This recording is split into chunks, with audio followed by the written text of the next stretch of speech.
زین جیسے ہی اپنی والدہ کے سامنے یہ اعلان کرتا ہے کہ وہ مہوش سے شادی نہیں کرے گا، گھر کا ماحول یکدم بدل جاتا ہے۔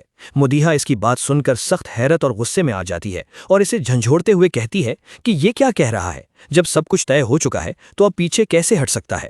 وہ اسے واضح طور پر بتاتی ہے کہ یہ رشتہ کسی صورت ختم نہیں ہو سکتا۔ زین بے بسی کے عالم میں اپنی ماں کو جواب دیتا ہے کہ اصل مسئلہ مہوش نہیں بلکہ مہنور ہے، کیونکہ مہنور اس گھر سے جا چکی ہے اور اسے روکنے کے لیے کوئی ایک قدم بھی نہیں اٹھایا گیا۔ یہ بات اس کے دل میں مسلسل چبھ رہی ہے۔ مدیحہ فوراً سارا غصہ مہنور اور اس کی ماں پر نکالتی ہے۔ وہ کہتی ہے کہ جب سے وہ دونوں اس گھر میں آئے ہیں سکون ختم ہو گیا ہے۔ وہ یہاں تک کہہ دیتی ہے کہ اچھا ہوا وہ چلی گئیں، لیکن زین اس سوچ سے بالکل متفق نہیں ہوتا۔ اس کے لیے مسئلہ یہ ہے کہ مہنور اس شہر میں اکیلی ہے، اس کا کوئی سہارا نہیں۔ زین ٹوٹے ہوئے دل کے ساتھ لان میں بیٹھ جاتا ہے۔ اس کی آنکھیں بھیگ جاتی ہیں اور وہ دل ہی دل میں سوچتا ہے کہ آج وہ مہنور کو اپنے احساسات بتانے والا تھا، اسے یہ بتانے والا تھا کہ وہ اس سے محبت کرنے لگا ہے، مگر وہ لمحہ آنے سے پہلے ہی سب کچھ ختم ہو چکا ہے۔ اسی وقت علیزے اس کے پاس آتی ہے۔ وہ اسے تسلی دیتی ہے اور کہتی ہے کہ اگر وہ واقعی مہوش سے شادی نہیں کرنا چاہتا تو اسے اپنے فیصلے پر ڈٹ جانا ہوگا۔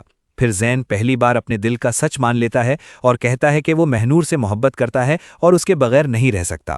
علیزے اسے ایک نئی امید دیتی ہے۔ وہ بتاتی ہے کہ اسے مہنور کے بارے میں کچھ پتا ہے اور اگر زین چاہے تو ابھی بھی دیر نہیں ہوئی۔